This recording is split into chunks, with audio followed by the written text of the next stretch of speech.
நன்றி. வணக்கம் அன்பு உறவுகளே. பாம்பா டிவி மற்றும் லண்டன் தமிழ் வானொலியினூடாக நீங்க பார்த்தும் கேட்டுக்கொண்டு இருக்கின்றீர்கள். இன்று 697வது மகரந்த சிதறல் மிக அழகாக மலர இருக்கின்றது. மாரிப்பாயை பிறப்பிடமாக கொண்டவர், தற்போது பிரான்சில் வசித்து வருபவர், தாயகத்தில் எழில் என்ற கலை இலக்கிய இதழ் ஆசிரியராக, ஒரு நாடகராக, இயக்குனராக செயற்பட்டவர். ஐரோப்பாவுக்கு புலம்பெயர்ந்து வந்த பின்னர் ஐரோப்பிய தமிழ் எழுத்தாளர் ஒன்றியத்தின் பதிப்பாசிரியராக, பிரான்ஸ் தமிழர் கலை கலாச்சார ஒன்றியத்தின் நாடக படப்பாளியாக, இயக்குனராக இயங்கியவர். உலகளாவிய உடல் அரங்கியல் இதழின் ஆசிரியராக, உலக நாடக விழாக்களின் ஏற்பாட்டாளராக, இப்படி பன்முக ஆளுமை கொண்டவரான நாடக நேசர் எம் அரியநாயகம் அவர்களை இன்றைய 697வது மகரந்த சிதறில் நிகழ்ச்சியில் சந்திப்பதில் மகிழ்ச்சி அடைகின்றோம். வணக்கம் திரு அரியநாயகம் அவர்களே. வணக்கம். வணக்கம் நவஜோதி.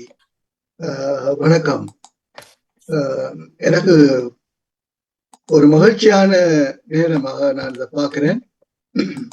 ஏனென்றால் இது நான் நினைக்கிறேன் இந்த வானிலையில 2வது தடவையாகவும் 3வது தடவையாகவும் நான் இதுல கலந்து கொள்றதாக நான் நடாமுகனுடைய இந்த வானொலி சேவையில நான் 3வது தடவையாக கலந்து கொள்றேன் என்று நினைக்கிறேன்.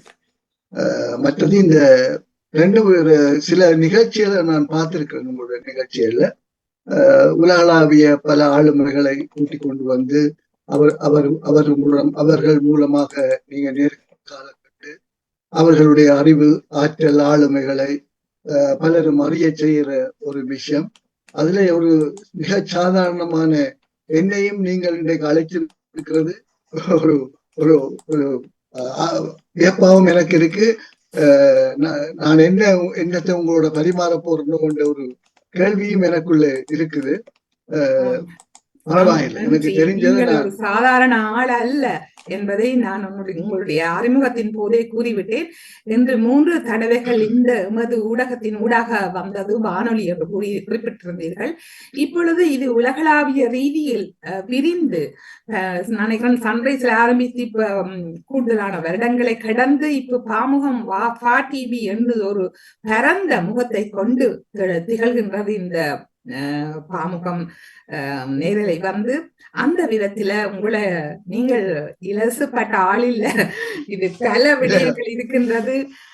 நீங்கள் ஒரு பதிப்பாசிரியர், எழுத்தாளர், நாடகத்துல ஒரு நேசம் கொண்டவர். உங்களுடைய நாடக வரவு என்பது எல்லோராலும் திறமிக்க கூடியது. அதாவது 80களிலேயே என்னுடைய தந்தை வாழ்ந்த காலத்திலிருந்தே நான் உங்களை எனக்கு அறிமுகமானவர் என்பதும் ஒரு மிகவும் ஒரு சந்தோஷப்பட வேண்டிய, மகிழ்ச்சி தரக்கூடிய ஒரு தருணமாக நானும் இந்த வேலையை உங்களுக்கு விரும்புகின்றேன். அந்த விதத்துல எமது உறவுகள் வந்து இப்பொழுது பல நாடுகளிலும் இருந்து எமது நேர்காணலை செவிமடுத்துக் கொண்டு பார்த்து கொண்டிருக்கின்றார்கள் நேரடியாக. ஆமாம். அந்த விதத்துல உங்களை பற்றிய ஒரு சரியான அறிமுகத்தை அல்லாது இந்த இதோடு சொன்னாதான் அவர்கள் இன்னும் கூடுதலாக தெரியாதவர்கள் கூட உங்களை தெரிஞ்சவர்கள் பலர் இருப்பார்கள். அது வந்து இதன் மூலம் உங்களுடைய அறிமுகம் இன்னும் விசேடமாக இருக்கும் என்ற ஒரு நம்பிக்கையோடு உங்களை பற்றிய ஒரு உறவுகளுக்கு, எமது உறவுகள் கேட்டுக்கொண்டு பார்த்து கொண்டு இருக்கின்றவர்களுக்கு கூறலாம நினைக்கின்றேன். இல்ல, நீங்க என்னுடைய உங்களுடைய அறிமுகத்திலேயே நீங்க வடிவாயெல்லாம் சொல்லிட்டீங்க. அதுக்கு மேலாக நான் என்னத்தை சொல்றது எனக்கு தெரியல. ஆனா உண்மையில வந்து நான் ஒரு நாடக நேசர்.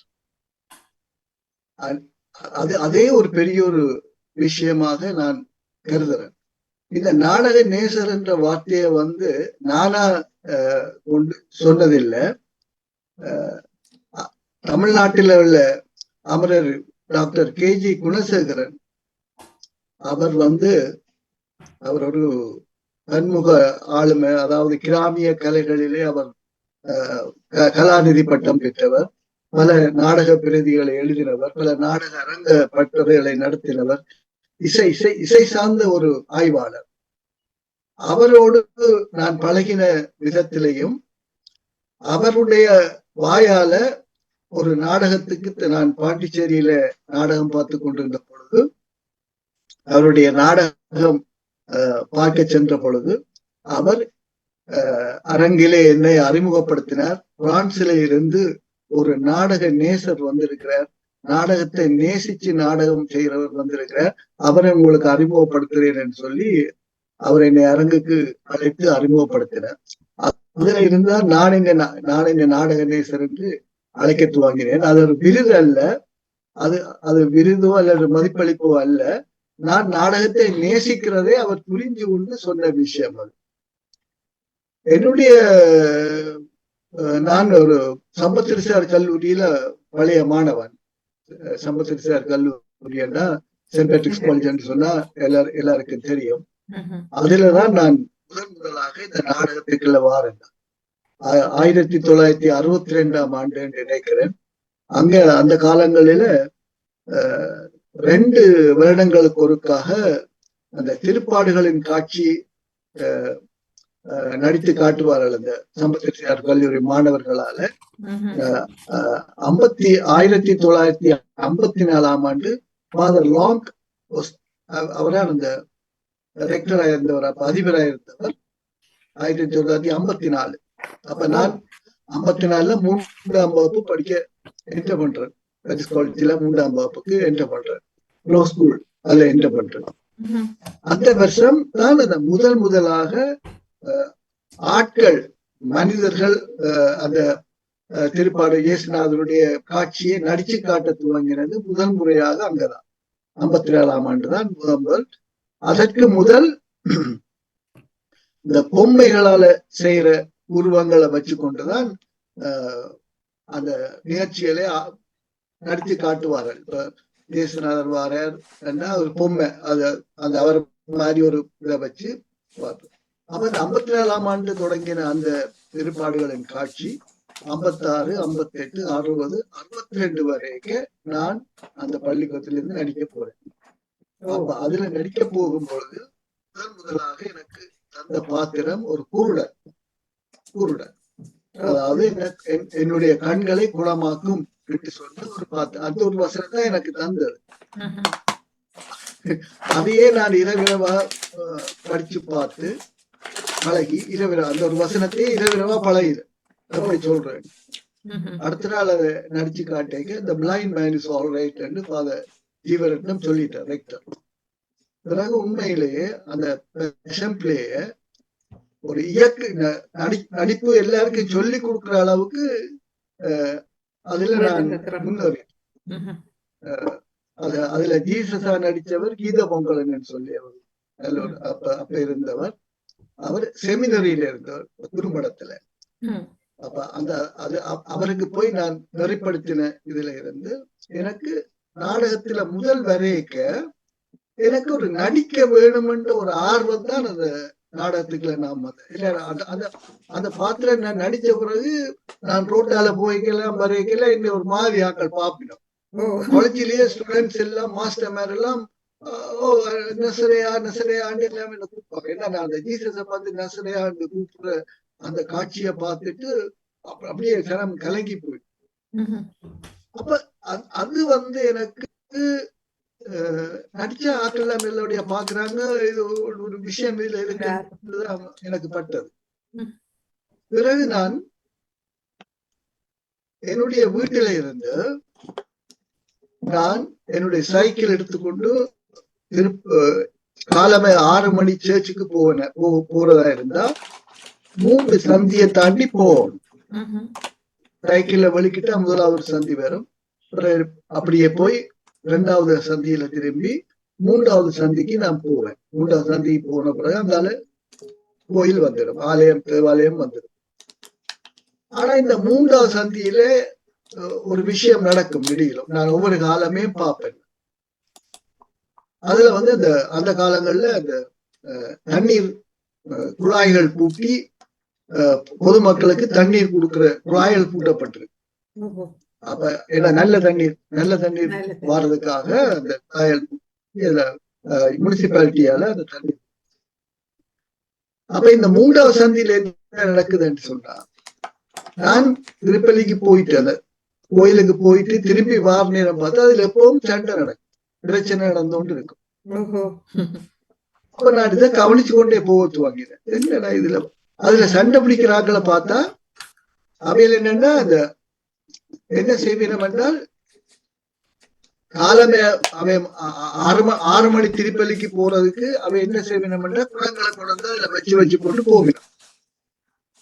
அந்த 6 மணி 7 மணித்தான் குழாய் துறக்கப்படும். அப்ப 6 மணிக்கே கொண்டு அடுக்கி வச்சிருவேன் நிறைச்சுக்கு போயிடுவேன். பிறகு இந்த திருப்பலியால வந்து குளம் அங்கே எங்கே மாறுபட்டு இருக்கும். மாறுபட்ட உடனே சண்டை தான் நடக்கும். இதுல வச்ச கூட இப்படி இஞ்ச வந்தது, இதுல வச்ச கூட இப்படி இஞ்ச வந்தது. அப்ப நான் பார்த்தா இதெல்லாம் கோயிலால வந்தாங்க. இப்ப முதல் திருப்பலியை முடிச்சு கொண்டு இங்க வந்திருக்கிறேன், வந்து சண்டை பிடிக்கிறேன். அப்ப எனக்கு முதல் முறையாக நான் எழுத தொடங்கினேன். 3வது சந்தி என்று முதலாக நான் என்னுடைய அது சிறுகதை என்று சொல்ல முடியாது, கவிதை என்று சொல்ல முடியும், ஒரு விவரணம். 3வது சந்தி. நான் சைக்கிள் எடுத்து போறேன், இப்படி போறேன், இப்படி வாரேன், இந்த இதால வாராக்கள் இதுல இருந்து சண்டை பிடிக்கிறேன். அதுதான் அந்த பேப்பர்ல அந்த சத்தியவேத பாதுகாவலர் என்ற ஒரு கத்தோலிக்க பத்திரிகையில வந்த ஒரு வித்தியாசமான ஒரு கட்டுரை, விவரண கதை ஏதோ உண்டு. அடுத்த நாள் சனிக்கிழமை வரைக்க அந்த ஆசிரியர் சௌரிமுத்து மாஸ்டர் உங்களுக்கு தெரிஞ்சிருக்க, சௌரிமுத்து அவரா அந்த சென்ட் சார்ல்ஸ் அதிபராக இருந்தவர், பாதுகாவலனுக்கும் ஆசிரியர் இருந்தவர். சைக்கிளை மாறி, தம்பி எழுதடா, இதுதான்டா எழுத்து, இப்படித்தான்டா வரவேணும் பேப்பர், இப்படித்தான் வரவேணும், இதுதான் பதம், இதுதான் சமயம், இதுதான் எங்கட நாங்கள் சொல்ல வேண்டிய விஷயம் சொல்லு. அது எனக்கு பெரிய உற்சாகத்தை கொடுக்கும். அந்த 3வது சந்திய நான் பிறகு ஒரு நாடகமாக்கினேன். 3வது சந்திய நாடகமாக்கினேன். அதன் பிறகு ஒரு துளி என்ற ஒரு நாடகம், இவர் நீ என்ன சௌரிமுத்தை வச்சு ஒரு நாடகம் எழுதினேன். அந்த ஒரு துளி நாடகத்தை போட்ட பிறகு எல்லோரும் என்ன சுத்தி கொண்டு வந்து, இது நல்லா இருந்ததோ, நீங்க சொன்ன விஷயம் சரிதான், நாங்கள் பிள்ளைகளை எப்படித்தான் செய்ய வேணும், அப்படித்தான் பழக்கணும், அங்கதான் அனுப்பணும் என்ற இவ்வளவுக்கும் அந்த அதுக்கு பிறகு எனக்கு இந்த மனதில் பட்டது, இது நாடகம், இதல்ல நான் நினைச்சதல்ல நாடகம். நான் நினைச்சு கொண்டிருந்தது நடிக்கலாம், 4 பேர் என்ன பாராட்டுவினோம் என்றதல்ல நாடகம். இது நடக்கிற பிரச்சனைகளை. ஆமா, நீங்கள் அருமையாக எப்படி அந்த எழுத்துத்துறைக்குள்ள நீங்கள் உள்வட்டீர்கள் என்றதை மிக சுவையாகவும் ஒரு நேரடியாக சமூகத்துல நடைபெறுகின்ற அந்த காட்சியை வைத்து அதை புனிய தொடங்கிய விதமும் அற்புதம். இது இந்த கேட்டுக்கொண்டிருக்கின்ற உறவுகளும் இதை ஒரு பின்பற்ற வேணுமென்றதான் என்னுடைய ஆசை. ஏனென்றா சமூகத்துல ஏற்படுகின்ற மனிதனுக்கும் இன்னொரு மனிதனுக்கும் ஏற்படுகின்ற முரண்பாடுகள் தான் நாடகம் என்று சொல்லுவதை நான் அறிந்திருக்கிறேன். ஆமாம், அந்த விதத்தில நீங்கள் இந்த முரண்பாடுகள், அந்த சண்டை தான் உங்களுக்கு எழுத வச்சிருக்கிறது. சமூகத்துல நடக்கிற அந்த பிரச்சனைகள் அருமையான கருத்து. அது எனக்கு அத சொல்லுவாங்க, எனக்குள்ள வந்த ஒரு கோபம். ஆமா, எனக்குள்ள ஒருத்தன் அடிபட்டு கிடக்கிறான், அவனை 4 பேர் பார்த்துட்டு பார்க்காத மாதிரி போனா எனக்கு கோபம் வரும். அதாவது அறச்சீட்டம் என்று சொல்லுவாங்க, ஒரு அறச்சீட்டம். அது அந்த சீட்டம் தான் எங்களுக்கு நாடகமா வருது, அதுதான் சிறுகதையா வருது, அதுதான் நாவலா வருது. அப்ப நாங்கள் சமூகத்தை என்ன மாதிரி பார்க்கணும்டா, வெறும் கண்ணால பார்க்க கூடாது, வெறும் காதால கேட்க கூடாது, மனதால பார்க்கணும், மனதால கேட்கணும். அப்பதான் இந்த சமூகத்தின் மத்தியில இருக்கிற நாங்க சுத்தி கண்டுபிடி நடந்து போய் எங்களோட காது, கண், மனம் எல்லாம் அவதானம் வேணும். அப்பதான் சமூகத்துல என்னென்ன நடக்குது, எங்களுக்கு என்ன பிரச்சனைகள் இருக்கு சமூகத்தின் மத்தியில, இந்த சமகாலத்துல நாங்க அனுபவிக்கிற தீர்வுகள் என்ன, அப்ப இதை எப்படி சொல்லலாம். அப்ப நான் உங்களுக்கு சொன்ன மாதிரி நான் முதல் நடிக்கிற ஆசையில உள்ளுக்க வந்தேன். ஆனா அதல்ல, இது நாடகம், ஒரு ஆன்மாவை தொடுகிற ஒரு கலை வடிவம். நிச்சயமாக. ஆமாம், நீங்கள் ஆரம்பத்தில் கூறினீர்கள் நான் ஒரு சிறு ஆளண்டு. ஆனா உங்களுடைய கதையிலிருந்தே கேட்டுக்கொண்டு இருக்கின்றவர்கள் உங்களுடைய ஆளுமையை புரிந்திருப்பார்கள் என்று நினைக்கின்றேன். 65 ஆண்டுகளாக நீங்கள் இந்த கலை இலக்கிய வாழ்வில் உங்களை தோய்த்திருக்கின்றீர்கள் என்பதை இந்த வேளையிலே நான் குறிப்பிட்டு கூற விரும்புகின்றேன். உண்மையாக உங்களுக்கு மனம் நிறைந்த எமது உறவுகள் சார்பில் மனம் நிறைந்த வாழ்த்துக்களையும் ஆரம்பத்தில் உங்களுக்கு கூற விரும்புகிறேன். அத்தோடு மிக விரைவில் உங்களுடைய 80வது அகவையும், அதாவது அமுத விழாவும் காண இருக்கின்றீர்கள். அந்த விதத்துல நீங்கள் மிகவும் ஒரு போற்றுதற்குரியவர். எங்களுடைய ஈழத்து தமிழ் நாடக வரலாற்றில் நீங்கள் குறிப்பிடக்கூடிய ஒருவர். எம் அரியநாயகம் நாடக நேசர் என்பது மிகவும் ஒரு அழுத்தமாக இந்த வேளையிலே பதிந்து உங்களுக்கு மிகுந்த வாழ்த்துக்களையும் கூறிக்கொண்டு நிற்கின்றேன். கேட்டுக்கொண்டு இருக்கின்றவர்கள் நிச்சயமாக வந்து உங்களை வாழ்த்துவார்கள் என்றது என்னுடைய அசக்க முடியாத நம்பிக்கை. அதை விட உங்களுடைய எழுத்து துறையில நீங்கள் அதாவது இலங்கையில நீங்கள் இந்த வாழ்ந்த போது இப்படியான நாடகத்துறையில இந்த எழுத்துத்துறையில முன்ன உங்களை கால் பதித்திருக்கின்றீர்கள். அதன் பிறகு நீங்கள் 80களின் ஆரம்ப பகுதியில் ஐரோப்பிய, அதாவது பிரான்சுக்கு நீங்கள் அங்க வந்து கூட ஐரோப்பிய தமிழ் எழுத்தாளர் ஒன்றியத்தின் பதிப்பாசிரியராக செயற்பட்டிருக்கீர்கள். அந்த அனுபவங்களை பற்றி கொஞ்சம் கூற முடியுமா? அதுக்கு காரணம் என்னன்னா 1965 66 அப்படி இருக்கும். அப்ப நான் அந்த காலங்கள்ல நான் அதை சுருக்கமா சொல்றேன். 68ல நான் யாழ் நவரச நாடகாலயத்தை உருவாக்கி அதன் மூலமாக நான் பல நாடகங்களை அங்க எழுதி இயக்க துவங்கினேன். எனக்கு நாடகத்தை கற்பித்தவர்கள் என்று சொல்ல போனால் கலையரசு சொன்னலிங்கம் ஐயா, சானா அவர்கள், ஆர் பேரம்பலம், ஃபாதர் அர்ப்பணியாளர் மரிய சேவியர் அடிகளார். இந்த 4 பேரும் தான் இன்றைக்கு இலங்கையில ஒரு பெரிய நாடக ஆளுமை வரலாற்றில நாடக ஆளுமைகள் ஈழத்து தமிழ் நாடக வரலாற்றை எழுதினால் இந்த 4 பேரும் முன் அத்தியாயங்கள்ல வருவினோம். அவர்கள்ட்ட நான் நாடகம் படிச்சபடியா நான் நாடகத்தை அந்த முறைமையாக அங்க அதுல செய்ய தொடங்கினோம்.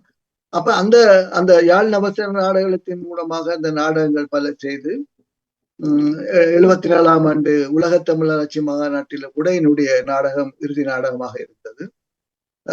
அதுபோல அதுக்கு பிறகு சுவாமி ஞானபிரகாசர் விழா அப்படியான சில விழாக்களையும் செய்து முடிச்சு அந்த காலங்களில தான் இந்த கொழும்பில உள்ள கட்டுப்பெத்த தொழில்நுட்ப கல்லூரியில என்னுடைய சக மாணவன் என்னுடைய கொலைக் அங்க படிச்சு கொண்டு வந்தார். அவர்கள் ஒரு எழிலண்ட் ஒரு சஞ்சியை நடத்தினவர் கட்டுப்பெத்த தொழில்நுட்ப கல்லூரியால. அந்த பத்திரிகை நின்று போன, அவர்களால நடத்த முடியாம நின்று போன ஒரு சூழ்நிலையில என்னை அழைத்து அந்த பத்திரிகை அந்த சஞ்சிகையை நடத்துமாறு என்கிட்ட நண்பர் கேட்டபடியால் நான் அதை எடுத்து ஒரு 4 வருஷம் 2 மாதத்துக்கு ஒரு இதழாக 4 வருடத்துக்கு மேல நாங்கள் நடத்தினோம். அந்த பத்திரிகை அந்த சஞ்சிகையின் ஊடாக தான் நான் பல எழுத்தாளர்கள், பேரன், சாந்தன், டொமினிக் ஜீவா, டேனியல், இப்படியான சில்லையூர் செல்வராஜன், இப்படியான பல பெனடிக் பாலன், இப்படியான பல செம்பியன் செல்வம், இப்படி பல எழுத்தாளர்களோட எனக்கு அறிமுகமாக பழக, நேரடியா கதைக்க, சொக்கன், அரியாலை ஐயாத்துறை, அப்படி பல எழுத்தாளர்கள், கவிஞர்கள் எனக்கு அந்த சஞ்சிகையின் மூலமாக நான் அவர்களோட பல நல்ல, ஆனா என்னவோ தெரியாத அகஸ்தியரை நான் சந்திக்க முடியல. அகஸ்தியர் ஐயாவை அந்த காலங்கள்ல என்னால சந்திக்க முடியல. நான் கொழும்பும் யாழ்ப்பாணமும் இருந்தபடியால் அப்ப அவர்களோட, ஆனா அவற்றை படிப்புகளை நான் வாசிச்சிருக்கிறேன், கதைகளை பற்றி காய்ச்சிருக்கேன். துளசியாமணி என்ற ஒரு எழுத்தாளர் இருந்தவர், அவர் அகஸ்தியரை பற்றி அடிக்கடி சொல்லுவார். அப்ப அவரை பற்றி நாங்க கதைச்சிருக்கோம். அப்படி அந்த சூழ்நிலையை விட்டு பிறகு நான் இங்க பிரான்சுக்கு வந்த பிறகு நாங்கள் அந்த எழில் சஞ்சிகையை நாங்கள் திரும்பவும் செய்யலாமான்னு சொல்லி 86ஆம் ஆண்டு 82ஆம் ஆண்டு செய்தோம். ஆனா அது பெருசா கஷ்டமா செய்யப்பட்டது. அப்ப இந்த எழுத்தாளர்களுக்கு ஒரு களம் அமைச்சு கொடுக்க வேண்டும் என்று சொல்லி, அதுக்கான காரணம் சொல்ல போனா அது ஒரு 2 மணித்தியாலம் வேணும். அதுபடி அது காரணத்தை சொல்ல இல்ல.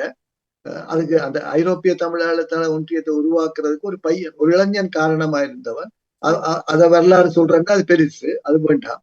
அப்ப அவனுடைய அவனை அவனை அவனை அவனை வச்சுக்கொண்டு நான் யோசிச்சபடி அவனை போல இத்தனை பேர் இருப்பினும் தங்களுடைய ஆக்கங்களை படைப்பை ஒரு வழியில கொண்டு வர வேண்டும் என்ற ஒரு எப்படிப்பட்ட ஆதங்கம் இந்த புலம்பெயர்ந்த நாடுகள்ல இருக்கும் என்ற ஒரு எண்ணத்துல தான் ஐரோப்பிய தமிழ் எழுத்தாளர் ஒன்றியத்தை உருவாக்கி வருடத்துக்கு ஒரு தொகுப்பாவது விடுவோம். அது அப்படி என்றால் அதுல எல்லாரும் எழுதக்கூடியதா இருக்கு சொல்லி நாங்கள் 86ஆம் ஆண்டு மண்ணை தேடும் மனங்கள் என்ற ஒரு சிறுகதை தொகுப்பை கொண்டு வந்தோம். அப்புறம் 87ஆம் ஆண்டு தேசம் தாண்டிய நதிகள் என்ற ஒரு சிறுகதை தொகுப்பை கொண்டு வந்தோம். 88ஆம் ஆண்டு தூரத்து விடியல் என்ற கவிதை தொகுப்பு. அடுத்த ஆண்டு நம்பிக்கை நாட்டுகள் என்ற ஒரு சிறுகதை தொகுப்பு. அப்ப இந்த 3 சிறுகதை தொகுப்புகளும் கவிதை தொகுப்பும் விரைவில் அது ஒரு தொகுப்பாக வரப்போகுது. அந்த வேலையில தான் நான் இப்ப மும்முரமாக இருக்கிறேன். ஆனா அதுல ஒரு பெரிய ஒரு கொடை எங்களுக்கு என்னென்றால் அது பெரிய ஒரு பாக்கியம் என்னென்றால் அந்த 86ஆம் ஆண்டு அந்த மண்ணத்தேடும் மனங்களை நாங்க வெளியிடுறதுக்கு ஒரு தகுதியான ஒரு ஒரு எழுத்தாளனை அல்லாட்டா அவருக்கு தகுதியான ஒரு இலக்கியவாதியை அல்லாட்டா உண்மையான தமிழ் மக்களால் அறிமுகப்படுத்தப்பட்ட ஒருவர் எங்களுக்கு கிடைக்க மாட்டாரான்ட்டு நாங்க யோசிச்சு கொண்டு தமிழ்நாட்டிலேருந்து யாரையாவது கூப்பிடுவோமா என்று கூட நாங்க யோசிச்சு கொண்டிருந்த வேளையில தான் அகஸ்தியர் ஐயா வந்திருக்கிறார் என்ற தகவல் எங்களுக்கு கிடைச்சது. அப்ப உடனடியாக போய் நாங்கள் அவரை போய் சந்திச்சு அவரோட பேசி அவருக்கும் எனக்கும் ஒரு நெருக்கமான அன்பு பாசம் எங்களுக்கு இருவருக்கும் ஏற்பட்டு அவர் எங்களோட வீட்டுக்கு வாரது, நான் அவர்கிட்ட போறது, இப்படியாக. அப்ப நீங்க எல்லாம் சின்ன ஆக்களா இருந்திருப்பீங்கன்னு நினைக்கிறேன். நிச்சயமாக நான் மிக அண்மையில் தான் நீங்கள் கூறிய அந்த மண்ணை தேடும் மனங்கள் என்னுடைய புத்தக அடுக்கில் இருந்து அதனை எடுத்து பார்த்தேன். இதுதான் மண்ணில் தேடும் மனங்கள் சிறுகதை. இதில் 11 சிறுகதைகள். இது ஆரம்ப எழுத்தாளர்கள் மாதிரி தெரிகிறது.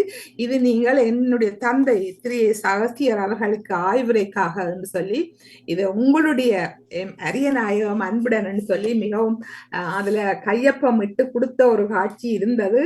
தற்செயலாக நான் என்னுடைய புத்தக அடுக்கில் இருந்தபடியா இதை வாசிக்கிற இந்த கதைகள் நான் உள்ளுக்குள்ள போகாவிட்டாலும் அதை மேன்மையாக மேலோட்டமாக அதை வாசிக்கக்கூடிய என்றாலும் அவர்கள் மிக அழகாக எழுதியிருக்கின்றார்கள். இப்ப அந்த கதைகளை படிச்சாலே பெரிய ஆச்சரியமா இருக்கேன். அந்த கதைகள் அவ்வளவும் அவர்களுடைய அனுபவத்துக்குள்ளால வந்த வெளிப்பாடுகள். ஆமாம், மிக அற்புதமாக எழுதியிருக்கிறார்கள்.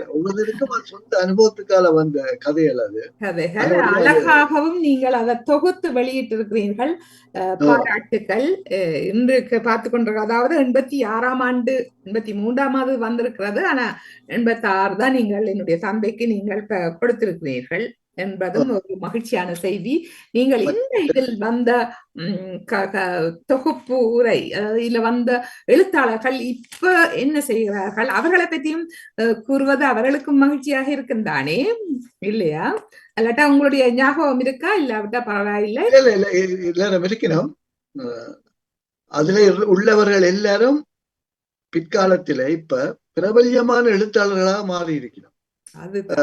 கஜன் எழுதியிருக்கிறார். அவர் ஈழமுரசு ஆசிரியராக இருந்து பணியாற்றினவர். செல்வம் என்ற ஒருவர் கனடாவிலிருந்து எழுதியிருக்கிறார். அவர் இப்ப பெரிய நாவல் எல்லாம் புத்தகங்கள் எல்லாம் சிறுகதை தொகுப்புகள் எல்லாம் வெளியிட்டிருக்கிறார் என்று சொல்லி கேள்விப்பட. அப்படி கன பேர் இருக்கணும். எல்லாரும் சிதைஞ்சு போனபடியா எங்கெங்க இருக்கணும் என்று எனக்கு தெரியாது. மற்ற புத்தகங்கள் இப்ப நம்பிக்கை நாட்டுல அகஸ்தியரையா எழுதியிருக்கிறார், அருந்ததி எழுதியிருக்கிறார். அப்படி ஜெயாண்டு ஒரு கவிஞர் பையன் எழுதிக்கிறார். அவர் இப்ப பெரிய கவிஞரா இருக்கிறாரு, ஜெயாஸ்ரீன்னு சொல்லி நல்ல ஒரு கவிஞர் அவர். அது மாதிரி வசந்தி என்ற பிள்ளை அவள் எழுதியிருக்கிறாள். பிறகு அவளுடைய கதைகள் பிறகு தமிழ்நாட்டில் உள்ள பத்திரிகைகள்ல அவளுடைய கதைகள் வந்திருக்கு. அதனுடைய இதுல எழுதின ஆக்கள் எல்லாரும் பிற்காலத்துல மிகவும் எழுத்துத்துறையில தங்களை வளர்த்து கொண்ட ஆக்களாத்தான் இருந்திருக்கு. அவருக்கு நல்ல அது ஒரு களமாக அவருக்கு அமைஞ்சிருக்கு. நிச்சயமாக ஒரு ஆக்கம், ஒரு படைப்பு, ஒரு எழுத்தாளனுக்கு தன்னுடைய படைப்பு வரும் பொழுது அதில் மகிழ்ச்சி, அதுல அடைகின்ற மகிழ்ச்சி அது அவனை பெற்றவனுக்கு தான் தெரியும். படைப்புன்றது அதை பிரசவித்தவர்களுக்கு தான் அந்த உணர்வும் அந்த ஃபீலிங்ஸும் அது விளங்கும். அந்த வகையில நீங்கள் இப்படியான ஒரு அற்புதமான வேலை தொகுத்து வெளியிட்டு அவர்களை உற்சாகப்படுத்தி இருக்கின்றீர்கள் இல்ல, அது ஒரு மிகவும் ஒரு பாராட்டுக்குரிய விடயம். அதாவது நீங்க அப்ப இந்த இப்பதான் இந்த ஐரோப்பிய யூனியன் என்று வந்திருக்குது. ஆனா நான் 86ஆம் ஆண்டே ஐரோப்பிய யூனியன் வருமென்று ஒரு சிந்தனை வச்சிருக்கிறேன். ஐரோப்பா ஒரு நாடாகும், நாங்கள் எல்லாரும் ஐரோப்பா, ஜெர்மன்ல, பிரான்ஸ்ல, சுவிஸ்ல, லண்டன்ல இருந்தாலும் நாங்கள் எல்லாரும் ஐரோப்பியர் அல்ல, ஒரு நாட்டுக்குரிய ஆக்கள் என்ற எண்ணத்துல வச்சுதான் நான் ஐரோப்பிய தமிழ் எழுத்தாளர் என்று சொல்லி நான் அதை உருவாக்கினேன். அது கழிஞ்சுதான் இப்ப ஐரோப்பிய யூனியன் வந்திருக்குது. ஒன்று வந்தது இப்ப திரும்ப பிரிஞ்சு போய் தான் நடக்குது. அது வேற விஷயம். இப்ப எங்களை பொறுத்தவரையில தமிழ் ஆக்களை பொறுத்தவரையில அவை இப்ப சுவிஸ், லண்டன், ஜெர்மன் என்று பாக்கல. இன்னைக்கு சுவிஸ்ல அனுப்பினோம், நாளைக்கு லண்டன்ல அனுப்பினோம், அப்புறம் இங்க கொண்டாட்டம் பண்ண அங்க போவினோம். அப்ப எல்லாரும் குடும்பங்கள் எல்லாரும் பறந்து வாழினோம். அவைக்கு இப்ப யூரோப் ஒன்றுதான். அவை இப்ப நாங்கள் இப்ப பிரான்ஸ், ஜெர்மன் எல்லாம் பாக்குறோம். இப்ப 2-3 நாளைக்கு முதல் கூட ஒரு ஒரு விஷயமாக நாங்க ஒரு உறவினரை பார்க்க ஜெர்மனி போறோம், வாரம் பக்கத்துக்கு போய் வந்த மாதிரி, அடுத்த ரோட்டுக்கு போய் வந்தோம். ஆனபடியா இப்ப அந்த மாதிரி இல்லாம அந்த உலகளாவிய தமிழ் எழுத்தாளர் ஒன்றியம் என்று நாம் வைக்காம ஐரோப்பிய தமிழ் எழுத்தாளர் ஒன்றியம் என்று வச்சது ஒரு பெரிய ஒரு எதிர்நோக்கு பார்வைதான். பிறகு இந்த 88க்கு பிறகு பத்திரிகைகள் கணக்க வர துவங்கிட்டது, கணனி வந்துட்டது, வாராந்த பத்திரிகைகள் வந்துட்டது, எல்லாம் வந்து அப்ப எழுத்தாளர்களுக்கு பத்திரிகைகள் வந்துட்டது, எழுதத்தான் ஆக்கள் இல்லை. நான் ஐரோப்பிய தமிழ் எழுத்தாளர் ஒன்றியம் போகும் பொழுது எழுதுறதுக்கு படைப்பாளிகள் இருந்தினம், அவைக்கான பத்திரிகைகளோ சஞ்சிகளோ இல்லாம இருந்தது. அப்ப அதுல அவை எழுத வச்சினம். பிறகு பத்திரிகைகள் சஞ்சிகள் வந்த பிறகு எழுத ஆக்கள் இல்லாம போகும். அந்த அளவுக்கு இதழ்கள் வலிஞ்சு போச்சு. அதோட இப்ப வாட்ஸ்அப் அது இதன் வரைக்குல இப்ப எல்லாரும் பேஸ்புக் அதுலயே எழுதி தங்களுடைய ஆக்கங்களை அதுலயே பிரசுரிக்க வந்துட்டு. ஆமாம். இப்ப பத்திரிகை இலங்கை பத்திரிகைகளை கூட எடுத்தால் அவர்கள் கூட அந்த பத்திரிகை முன்பு போன்று வாசனை குறைவு, வாசகர்கள் குறைவு. என்னன்னா பல்வேறு ஊடகங்கள் பெருகியதால அந்த வாசகம் அல்லது எழுத்து எல்லாம் பிரித்து எழுதுகின்றார்கள்.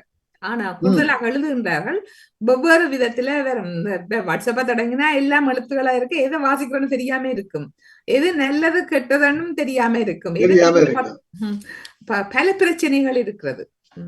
அது இந்த ஐரோப்பிய தமிழ் உருவாக்கின பிறகு நாங்கள் அந்த காலங்கள்ல இப்ப ஆசிரியரான காலங்கள், பழைய காலங்கள்ல ஒரு தொகுப்பு வாரதா இருந்தா அந்த சிறுகதைகள் பத்திரிகையில அறிமுகமாகி பத்திரிகையில வந்து அது வாசகர்களுக்கு போய் அது பற்றிய திறனாய்வுகள் எல்லாம் வந்து அந்த படைப்பாளி அந்த ஆசிரியர் மக்களுக்கு அறிமுகமாகி அதன் பிறகுதான் அது அந்த சிறுகதைகளை நாங்க தொகுத்து ஒரு புத்தகமா விடுவோம். இப்ப அகஸ்தியருடைய ஒரு சிறுகதை தொகுப்பு வந்தா அகஸ்தியர் எல்லாருக்கும் தெரிஞ்சிருக்கும், அவற்றை சிறுகதைகளை பத்திரிகைகளை படிச்சிருப்பினோம். அப்ப அந்த தொகுப்புக்கு ஒரு வேல்யூ இருந்தது, ஒரு பெருமதி இருந்தது.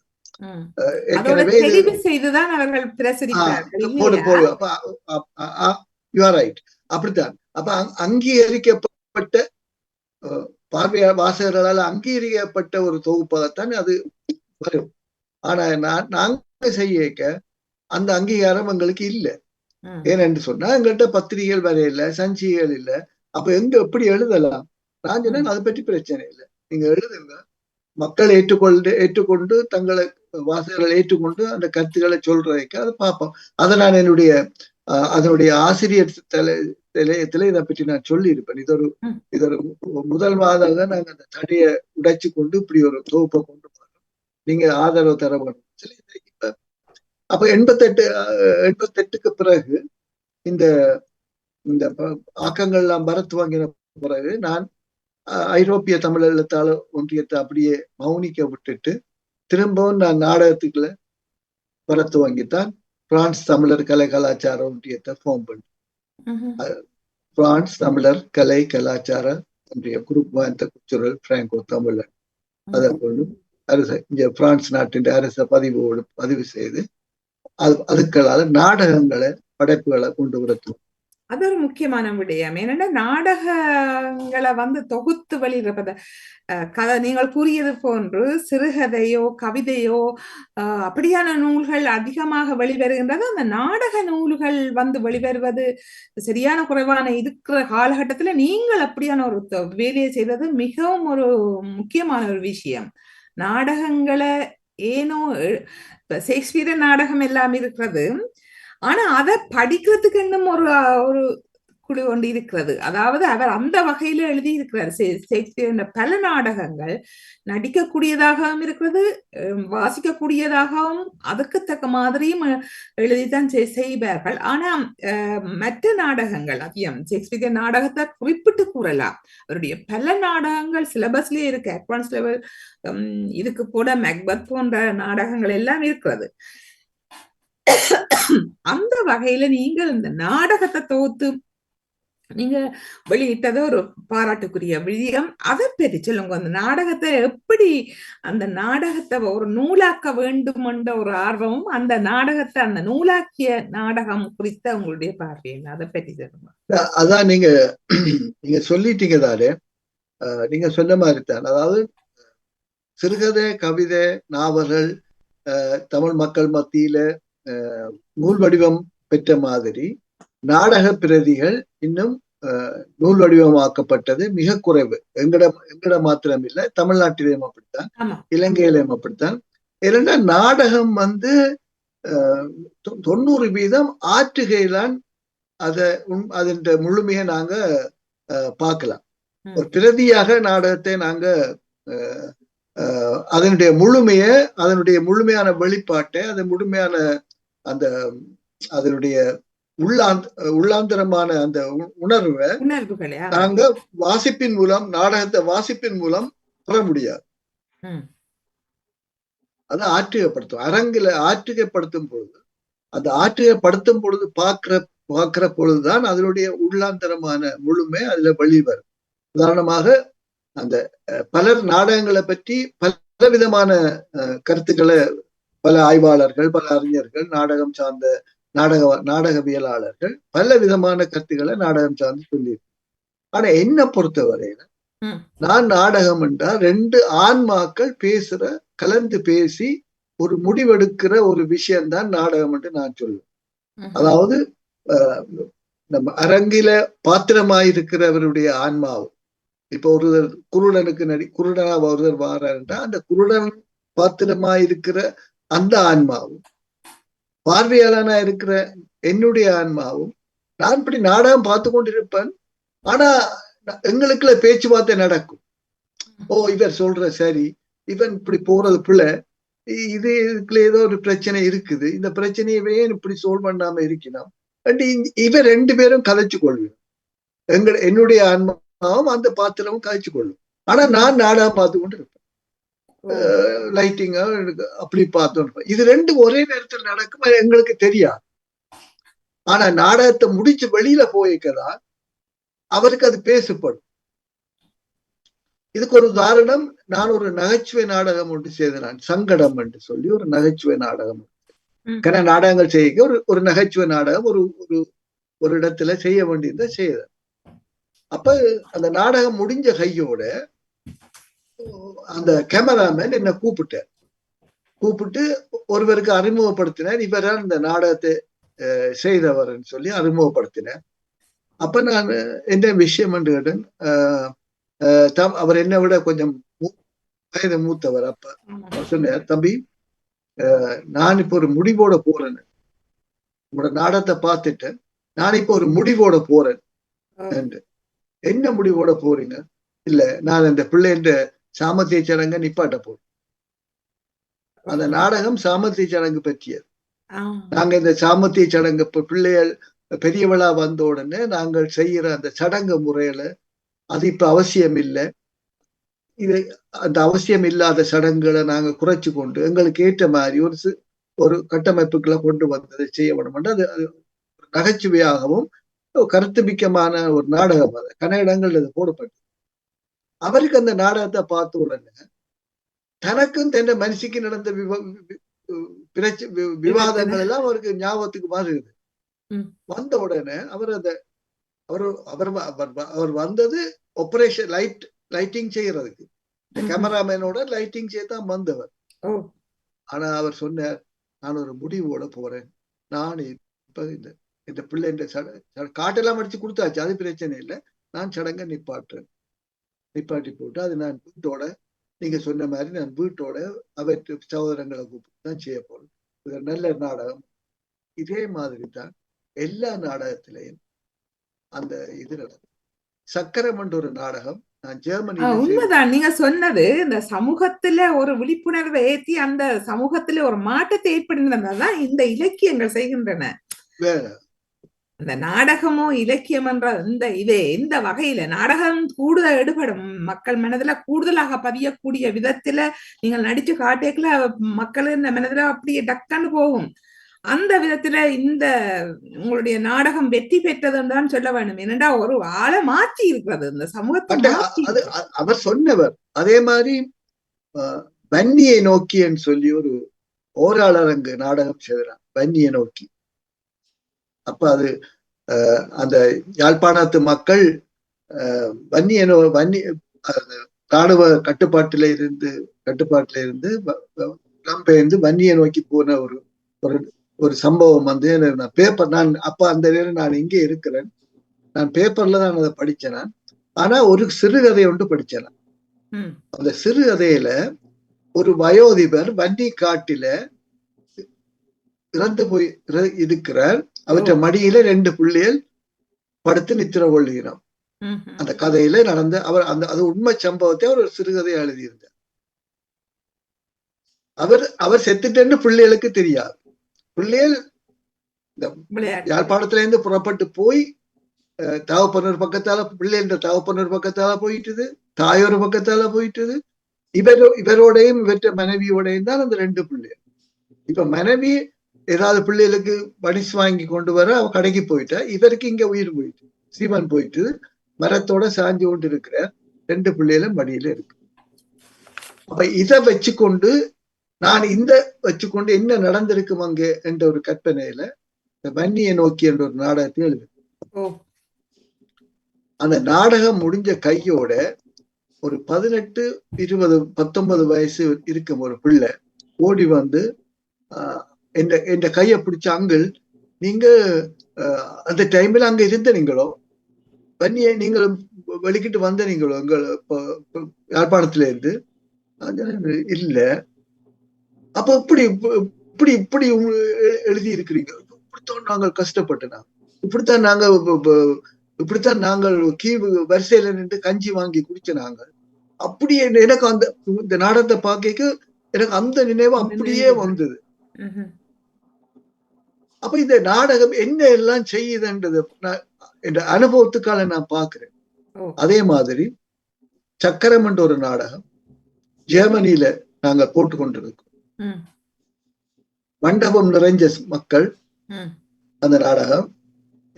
இதை நான் சொல்றதுக்கு காரணம் என்னன்னா, நாடகத்தினுடைய அதனுடைய தாக்கம், அதனுடைய தேவை, அதனுடைய அவசியத்தை பார்த்து கொண்டிருக்கிறார்கள். கட்டாயம் தெரிஞ்சு கொள்ளவும். நாடகம் தானே 2 பேர் வந்து கதைச்சு போட்டு போவினோம் என்ற மாதிரி இல்ல நாடகம். அது நாடகம் மட்டும் முழுமையா செய்தால் அதோட நீங்க ஒன்றிச்சு போவினோம். ஊடகம் அது வந்து மக்கள்கிட்ட அப்படியே போகக்கூடியது விதத்துல நீங்களும் அந்த கதைய அதிகமாக நீங்க இப்போ ஒரு விஷயம் ஒன்று சொன்னீங்க, அது உண்மை கதை. ஆனா அப்படி எழுதி சிறுகதைகளை போடுறது, சிறுகதைகளை வார்த்தை எல்லாமே ஒவ்வொரு தரம் உண்மை கதைகள் தான். அது கொஞ்சம் வந்து கற்பனை இருக்குமையும் உண்மை கதை. அதை ஊந்து கட்டாயம் வாசிக்கணும். எங்கள் ஒவ்வொருவருக்குள்ளேயும் எத்தனையோ கதைகள் இருக்கின்றது. அதை வெளியில கொண்டு வரதுக்கு ஒரு எழுத்தாளன், ஒரு கலைஞர், ஒரு நாடக ஆசிரியரால தான் முடியும். நீங்கள் அதை புலப்படுத்தி இருந்தீர்கள். இந்த இலங்கையில நடக்கிற பிரச்சனைய கூட நீங்கள் அதை பார்த்து நீங்க நேரடியா காண இல்லை, ஆனா அதை வாசிச்சு அந்த உணர்வை கொண்டு வர்றது இருக்கிறது இல்லையா, அது மிகவும் ஒரு அற்புதம். இல்ல அது ஒவ்வொரு இப்ப நானும் எனக்கு சிறுகதை எழுதி இருக்கிறேன். சிறுகதைகள் 10-15 சிறுகதை எழுதி இருக்கிறேன். அப்ப அந்த எழில் சஞ்சிகைக்காக எழுதி இருக்கிறேன். காவலனுக்கு எழுதியிருக்கிறேன், வீரேஸ்வரியில் என்ற கதை வந்திருக்கு, ஈழநாட்டுல வந்து. அப்புறம் நாடகத்துக்கு போன பிறகு நான் அதை கொஞ்சம் ஸ்டாப் பண்ணி அதை அதுக்குள்ள போகல. நான் இந்த சக்கரம் நாடகம் தலைவர் இனி எங்களுடைய போராட்டம் மௌனிச்ச பிறகு அவ ஏற்கனவே சொன்ன மாதிரி இதை இனி ஒரு அறிவு ஆயுதமாக கொண்டு எங்களுடைய இளைஞர்கள்லாம் புலம்பெயர்ந்து வாழ்ற எங்களுடைய இளைஞர் கையில தான் இந்த பொறுப்பு இருக்கு என்ற மாதிரியான ஒரு வார்த்தையை அவர் சொல்லி இருந்தவர். அதை வச்சுதான் நான் சக்கரம் என்ற ஒரு நாடகம் இளைஞர்களை வச்சு அந்த நாடகம் செய்தது. அந்த நாடகம் ஜெர்மன்ல செய்து கொண்டிருக்கும் பொழுது அந்த பாரதியார் வார ஒரு காட்சி வரும். அதுல பாரதி வந்து தமிழுடைய இவன் எங்கு பிறந்தவன் எப்ப பிறந்தவன் என்று தெரியாத எங்கட மொழி என்ற மாதிரியான ஒரு கவிதை ஒன்று இருக்கு அவற்றது. அதை சொல்லும் பொழுது நாங்கள் ஒரு வெண் புகை ஒன்று கொடுப்போம். அந்த பாரதிக்கு அவர் அமரர் தானே, இறந்துட்டார் தானே, அப்ப அவருக்காக ஒரு வெண் புகைய கொடுப்போம். அந்த வெண் புகை கொடுக்க அந்த மண்டபம் எல்லாம் அடிக்க துவங்கிட்டு எல்லாம் அடிக்கிறது மாத்திரம் இல்லாம டொச்சில எல்லாரும் வெளியில போங்கோன்னு கத்துது. ஆனா அரங்கில இருந்த ஒரு தரம் அதுக்கு காதே கொடுக்கல. எல்லாரும் நாடகத்தோட ஒன்றி போய் இருக்கணும். அப்ப அந்த லைட்டிங் செய்யற பையன் ஓடி வந்து அங்க நான் நடத்த நிப்பாட்டவா என்று கேட்டேன். நான் என்ன எல்லாம் அடிக்கிறது சரியா, அது எல்லாம் அடிக்கிறத விடு, ஆக்கள் எழும்பி இருக்கணுமா, எழும்ப இல்லையோ, குழப்பாத, அப்படியே இருக்கட்டும் என்று சொன்னேன். நான் திரும்பி பார்க்கிறேன், பின்னால 4 போலீஸ் நிக்கிறான், ஜெர்மன் போலீஸ். நான் திரும்பி பார்த்தேன், அவனுக்கு என்ன யாருன்னு தெரியாதானே, அவன் பார்த்துட்டு இருக்கிறான். வந்துட்டு அவங்களுக்கு விளங்கிட்டு என்னத்துக்கு இந்த எல்லாம் அடிக்கிறேன் அவங்களுக்கு விஷயம் விளங்கி போயிட்டாங்க. அது அந்த நாடகத்துல வந்த இது அது இயல்பாகவே அது உண்மையாக அது வந்துட்டு இல்ல. அது வந்து பிறகுதான் தெரியும். 4 போலீஸ்ல 5 பொம்பியஸ் வேன் 3 ஆம்புலன்ஸ் 3 எல்லாம் வெளியில வந்து இருக்கு. வெளியில வந்து நின்று இருக்குது. இவங்க உள்ளுக்கு வந்தது முதல் போலீஸ் என்ன பாக்குறாங்க, என்ன அவங்களுக்கு விளங்கிட்டது. அந்த எல்லாம் வந்து 15 வருஷமா மாத்தேன் பழைய இந்த புகைக்கு ஒரு நாளும் எல்லாம் அடிக்காது. இது வந்து ஐஸ்ல வார புகை, நெருப்புல எரிஞ்சு வார புகை என்றாதான் அந்த எல்லாம் அடிக்கும்.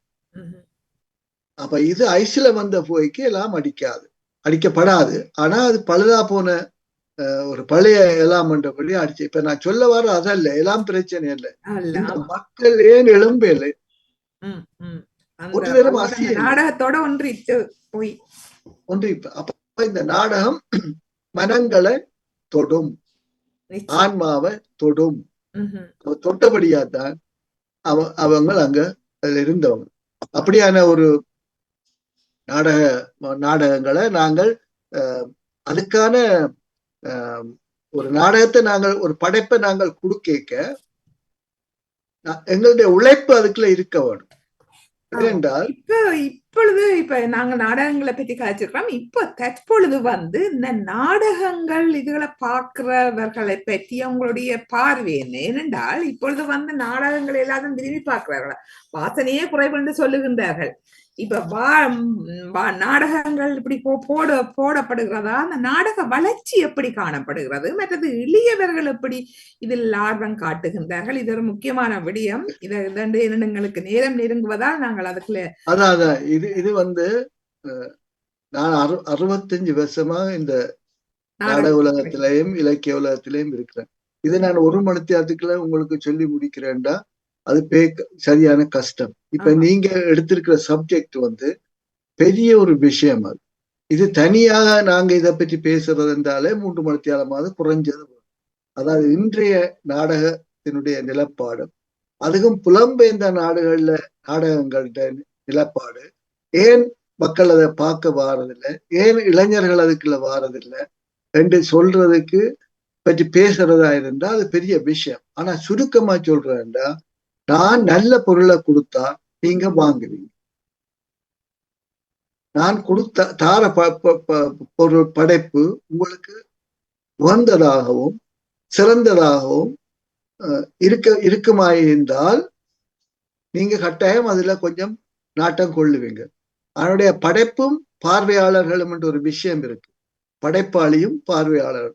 அப்ப இந்த பார்வையாளர்களுக்கு ஏற்ற மாதிரி படைப்பாளி தன்னுடைய பங்களிப்பை வழங்க வேணும். படைப்பாளிகளுடைய பங்களிப்புக்கு ஏற்ற மாதிரி பார்வையாளர்களும் தங்களை மாற்றிக்கொள்ளணும். அதனுடைய இந்த இந்த ரெண்டு விஷயங்களையும் நாங்கள் கவனத்துல கொள்ளாம நாடகங்கள் செய்யறோம். பார்வையாளரை பற்றி சிந்திக்கிறது இல்லை. நாங்கள் படைப்பாளிகள் தங்களோட படைப்புகளை கொண்டு வர்றது. படைப்பாளிகளை பற்றி பார்க்கறது பார்வையாளர்கள் வந்து ஆக்களை பார்க்கறது. தார் நடிக்கிறாள், தார் செய்கிறாள், அந்த படைப்பாளியுடைய படைப்பை பார்க்கறது.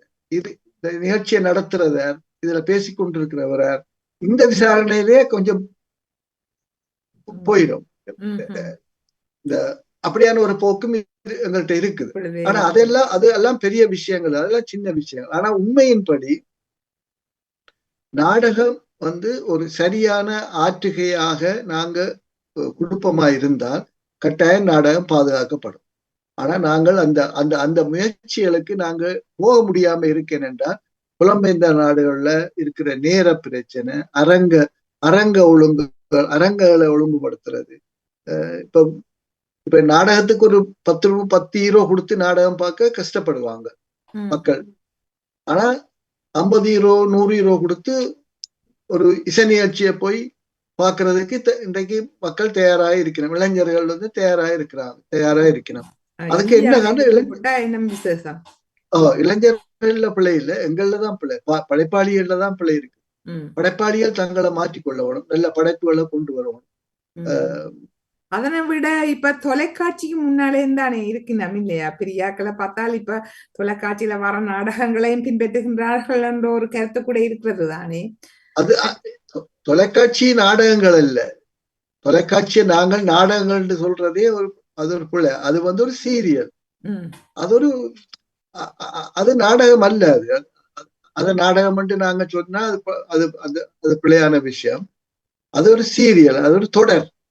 அது தொடர் ஒரு ஏதோ ஒன்று செய்யறாங்க. அதுக்கு நாடகம் என்று நாங்கள் ஏற்றுக்கொள்ள முடியாது. அது நாடகங்களும் அல்ல. இப்ப இந்த தொடர் நாவல்கள், சிறுகதைகள் மாதிரி ஏதோ ஒன்று தொடரா செய்யணும். அது சீரியல் தான். அது சீரியல் என்றால் அதை சொல்லலாம்.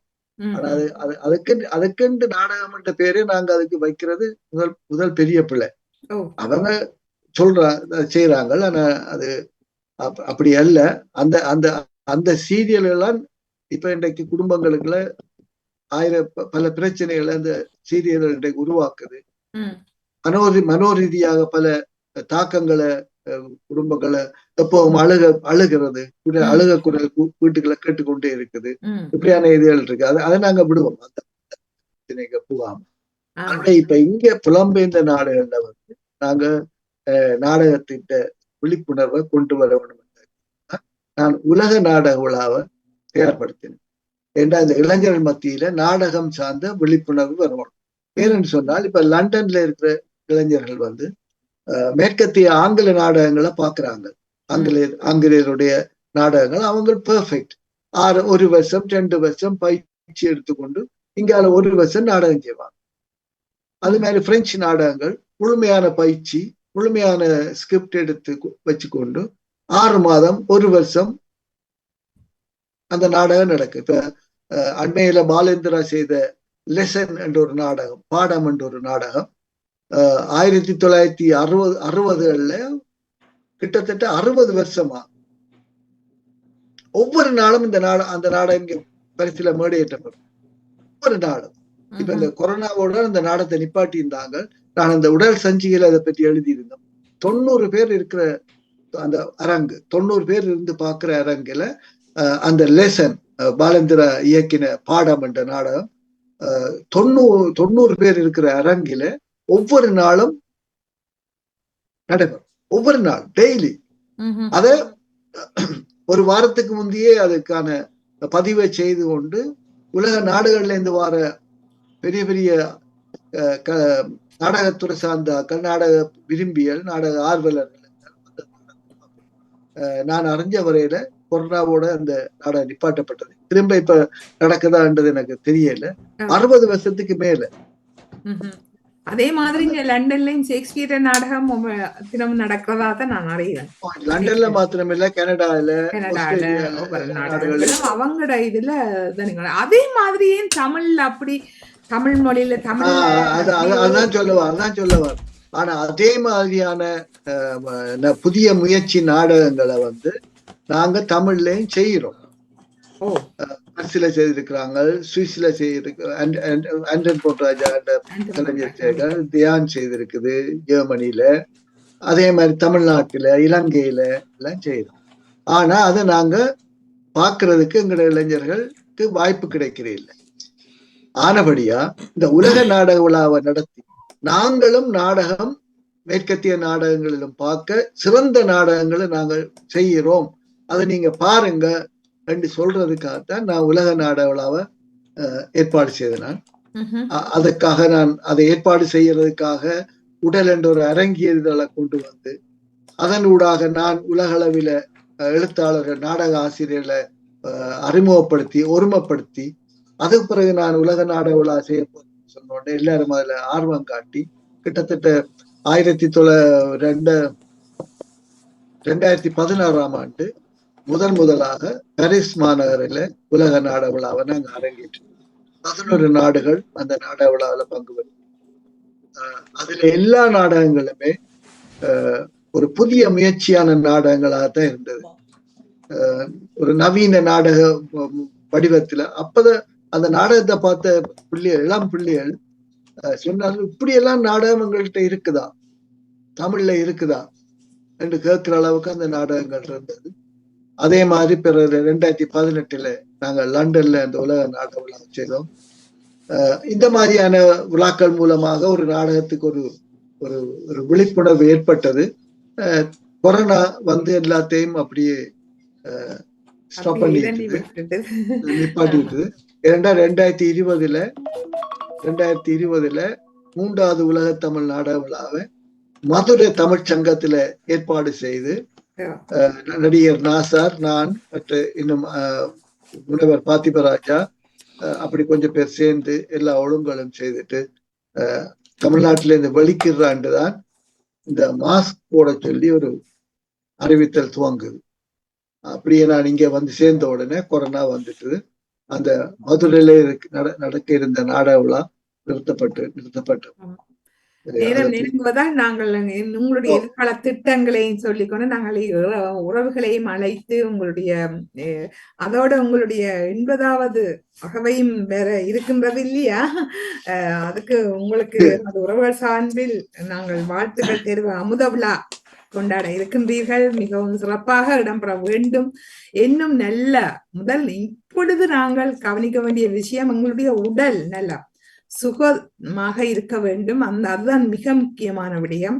அந்த உடல் சுகத்தோட நீங்க நீடு வாழ்ந்து இன்னும் தொடர வேண்டும் என்று சொல்லி இந்த வேளையில வாழ்த்தி கொண்டு உங்களுடைய கருத்துக்களையும் நாங்கள் உங்களுடைய எதிர்கால இன்னும் என்ன செய்ய வேணும் என்ற பல திட்டங்கள் வச்சிருப்பீங்க. இப்ப உங்களோட பார்க்கவே தெரியுது, இந்த நேரம் பிஸியா தான் இருக்கிறீங்க, ஏதோ செய்து கொண்டு இருக்கிறோம்னு சொல்லி ஒரு நாளும் வீட்டுல இருக்கிறது. உங்களோட கதைக்கிறதே மிகவும் அருமையா இருக்கிறது.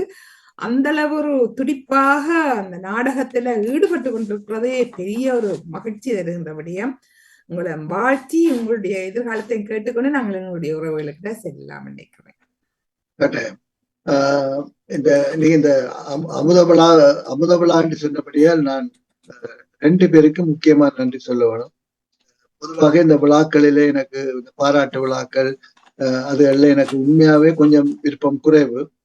ஆனாலும் உலக கலையகம் நடத்துகிற எஸ்.கே. ராஜன் அவர் ஒரு நல்ல ஒரு ஊடகவியலாளர், நல்ல ஒரு ஒருங்கிணைப்பாளர், எல்லாத்தையும் நல்ல ஆர்வத்தோடு செய்யவும் மற்ற ஒரு நல்ல அறிவிப்பாளர். அவர்கிட்ட பல நல்ல குணங்கள் இருக்கு, நல்ல திறமைகள் குணங்கள் எல்லாம் நல்ல திறமைகள் குணங்கள் எல்லாம் இருக்கு. அவருடைய விருப்பமும் அதோட என்னுடைய எனக்கு ஒரு சகோதரன் மாதிரி இருக்கிற குணபாலன், அவர் என்னுடைய பரிசில தான் எனக்கு அறிமுகமான. அவர் அறிமுக காலத்திலிருந்தே நான் எழுதி இயக்கின அனைத்து நாடகங்கள்லயும் அவர் கட்டாயம் நடித்திருப்பார். அப்படி அவர் அப்படி அவருமே 2 பேரும் இணைஞ்சு இந்த விழாவை ஏற்பாடு செய்திருக்கிறார்கள். அது அடுத்த வருஷம் ஏப்ரலோ மேயிலோ நடக்கலாம். அதுல என்னுடைய அது விழாவாக இருக்காது, என்னுடைய நாடக விழாவாகத்தான் அது இருக்கும். அதுல 3 நாடகங்களை நான் அரங்கேற்று இருக்கிறேன். புது நாடகங்கள் 3 நாடகங்களை நான் அரங்கேற்று இருக்கிறேன். அப்படியாக இருக்குது. இந்த நேரத்துல நான் பாமுகம் நேரலை ஆமாம் உறவுகள் வருவார்கள், அவர்களுடைய கருத்துக்களை கேட்டுக்கொண்டு நாங்கள் யாராவது திரு நடாமோகன் நமது பொறுப்பாளர் இருப்பார். சாந்தினி அவர்களை ஏற்றுக்கொள்ளுங்கள். நான் 9 இன்னும் ஒரு 7 நிமிடம் மட்டுமே இருப்பேன். சாந்தினி அவர்களை விரைவாக ஏற்றுக்கொள்ளுங்கள். சாந்தினி, வணக்கம். சாந்தினி, உற்சாகமான வணக்கங்கள். வணக்கம் வணக்கம் வணக்கம் வணக்கம் அவர்களே, வணக்கம் நவீரக்க, வணக்கம் இயக்குனர் அவர்களே. இவருடைய நாடக பயணங்கள், இவருடைய எழுத்து பயணங்களை கேட்பதற்கு உண்மையில நேரம் போதாது. ஏனென்றால் நான் பலவரை அறிந்திருக்கிறேன். நானும் ஒரு முறை இவருடன் கதைத்திருந்தேன், ஞாபகம் இருக்கோ தெரியாது உங்களுக்கு. ஒரு 2-3 மாதங்களுக்கு முதல் கதைத்திருந்தேன். ஜெர்மனியில இருந்து கதைச்சிருப்பீங்களா? ஆமா, எனக்கு ஞாபகம் இல்ல. ஜெர்மனில இருந்து கதைச்சீங்க? ஜெர்மனில இருந்து கதைத்திருந்தேன். 3-4 மாதங்களுக்கு முதல்ல நினைக்கின்றேன். நீங்கள் ஒரு கொஞ்சம் அப்பொழுது நெருக்க ஒரு பணியில் இருக்கிறேன் என்று சொல்லி கொஞ்ச காலத்துக்கு பிறகு கதைக்கு போவோம்னு சொல்லி இருந்தேன். நீங்க இருக்கலாம். ஏன்னா நான் என்னுடைய நீண்ட நாள் கனவு இந்த ஸ்பார்டகஸ் என்ற ஒரு நாடகத்தை எழுதி முடிக்க வேண்டும் என்று. அந்த நாடகம் சார்ந்து நான் நிறைய படிக்க வேண்டி இருந்தது, தேடல் இருந்தது. அது இப்ப நான் ஒரு அளவுக்கு எழுதி முடிச்சிட்டேன். இன்னும் சில காட்சிகள் இருக்கு, அதை முடிச்ச பிறகு. ஆனா இப்ப இந்த அமுத விழா சம்பந்தமாக எனக்கு கிடைச்சபடியா சரி நான் ஒரு பேசுவோம். சிறப்பு. உண்மையில வாழும் போது கலைஞர்கள் ஆரெண்டாலும் வாழும் போது அவர்கள் மதிக்கப்பட வேண்டும், போற்றப்பட வேண்டும் என்றது என்னுடைய எண்ணமும் கூட. அதுக்கு ஏற்ற மாதிரி தான் உங்களை இன்று நவயோதி அக்கா தனது மகரந்த சிதறல் நிகழ்ச்சியில் எடுத்து வந்திருக்கின்றார். உண்மையில நிறைய விடயங்கள், நிறைய ஆளுமையான கருத்துக்கள் உங்களிடம் இருக்கின்றது. நான் பல இடங்களிலும் அதை கேட்டிருக்கிறேன், பார்த்திருக்கிறேன் உங்களுடைய கருத்துக்களை. அந்த வகையில நீங்க இன்று நாடகம் பற்றி சொல்லிருந்தீங்க. நீங்க முதலே சொன்னது போலத்தான், அந்த கதைக்கிறதுக்கு நேரம் போகாது, அது கதைக்கிறதுன்னா நீண்ட ஒரு விடயமாக இருக்கும். இப்போது சொல்லியிருந்தீங்க இளைஞர் பக்கம் கதைப்பதென்றாலும். உண்மையில தமிழ் எங்களுடைய ஈழத்து நாடக வரலாற்றில நீங்க முதல் குறிப்பிட்டிருந்தீங்க 4 பேர், அவர்களை மறக்க முடியாது. அதே போல பேராசிரியர்கள் வித்யானந்தன் அவர்கள் கூத்துகள் தொடர்பாகவும் அவர்கள் இருந்திருக்கிறார். அவர்களுடைய பக்கங்கள் ஒரு பக்கமாக இருக்கின்றது. நாடக வரலாறு என்பது ஒரு பெரிய ஒரு பங்கு எங்கண்ட தமிழ் கலைகள்ல இருக்கிறது. ஆனால் எனக்கு ஒரு கவலை ஒன்று இருக்கிறது, அந்த வரலாறு இடையில் காணாமல் போய்விட்டதோ என்று சொல்லி எனக்கு எண்ணமும் இருக்கிறது. ஈழத்தை பொறுத்தளவில் இன்னும் அது தொடர்ச்சியாக வேற வடிவங்களுக்கு மாறிக்கொண்டு வருகின்றது. என்றாலும் அது வேண்டும், இந்த காலத்துக்கு வடிவங்கள் மாறப்பட வேண்டும் தானே. அது ஒரே வடிவில வந்த போது அது இந்த மாற்றங்கள் இல்லாவிட்டால் அது அழிந்துவிடும். மாற்றங்களை ஏற்றுக்கொண்டு பயணிப்பது தான் அது அடுத்தடுத்த காலங்களுக்கு தொடரும் என்று நினைக்கின்றேன். உங்களுடைய காலங்களில் நீங்கள் எப்படி நாடகம் இருந்தது, எவ்வாறு நாடகம் எழுத தொடங்கினேன் என்று சொல்லி அழகாக சொல்லி இருந்தார். அந்த சம்பவத்தை எல்லாம் இன்னும் உங்களிடம் இருந்து அறிய வேண்டும், கேட்க வேண்டும் என்ற எண்ணங்கள் இருக்கிறது. அடுத்த முறைக்கு பகுதி 2 மகரந்த சிதறல் நிகழ்ச்சியில் நீங்கள் வருவீங்கள் என்று நினைக்கின்றேன். எனக்கும் இந்த நாடகம் சார்ந்து பேசுறதா இருந்தா அந்த ஒரு நாடகத்தை எடுத்து நாங்க அதை பற்றி பேச வேணும், அதை பற்றி கதைக்கணும். இந்த நாடகம் அப்படி உருவானது, இந்த நாடகம் என்ன பேசுது, என்ன பேச இல்லை, அதுல எல்லாம் உள்ள அப்பதான் அதான் அந்த விரிவான ஒரு உரையாடலா இருக்கும். நான் கும்பகோணத்துல கும்பகோணத்துல உள்ள தஞ்சாவூர் கும்பகோணத்தில் உள்ள பெரிய மகளிர் கல்லூரியில ஒரு நாடக பயிலரங்குக்கு போயிருந்தார். அதாவது நாடக பிரதியாக்க பயிற்சி பட்டறை. அதுல பேராசிரியர் பார்த்திபராஜா, பேராசிரியர் முனைவர் ராமசாமி போன்ற பல பேராசிரியர்கள் வந்து வகுப்புகள் கொடுத்தவ. நான் ஒரு மாலை நேர வகுப்பு மாத்திரம் எடுத்தேன். 3 மணியிலிருந்து 2 மணியிலிருந்து 5 மணி மட்டும். அந்த 3 மணித்தியாலத்துக்குள்ள நான் கொடுத்த அந்த முறைமை அவர்களுக்கு மிக இலகுவாக போய் சேர்ந்தது. அந்த எப்படி ஒரு பிரதியை நீங்க உருவாக்குவீங்க என்ற உதாரணத்துக்கு நான் அவைக்கு சொன்ன விளக்கம், எனக்கு நான் இங்க வந்த உடனே உங்களோட பாத்ரூமுக்கு போனேன். நான் அந்த பள்ளிக்கூடத்துல இருந்த பாத்ரூமுக்கு போனேன். நான் எனக்கு கோபம் தான் வந்தது. எனக்கு வந்த கோபத்துல திரும்பி வந்துட்டேன். இதுதான் என்ற நாடகம் என்று சொன்னேன். இயல்பாக இருக்கிறது. இதுதான் என்னுடைய நாடகம். இப்ப நீங்க என்ன பிரதி எழுத சொன்னா நான் இப்ப இதைத்தான் எழுதுவேன். ஏன்னு சொன்னா இது பள்ளிக்கூடம். இந்த பள்ளிக்கூடத்துல இந்த பாத்ரூம் ஒரு எவ்வளவு துப்புரவா இருக்க வேணும் இல்ல. நான் போய் அதுக்கு வாசலுக்கே போக இல்லை. கிட்டத்தட்ட ஒரு 100 மீட்டர் பின்னுக்கு நிக்கவே திரும்பிட்டேன். ஏன்னு சொன்னா முகம் கொடுக்க முடியாத மனம். அப்ப இந்த கோபத்தை நான் நாடகமாக்கினா தான் அந்த பாத்ரூம் திருத்தப்படும். இந்த பாத்ரூம் திருத்தப்படும். அது வடிவா சொன்ன இப்ப நான் அது உங்களுக்கு சொல்ற முறையில சொல்றீங்களா? அடுத்த நாள் காலமே அந்த பள்ளிக்கூட அதிபர் எல்லாம் சுத்தமாக்கி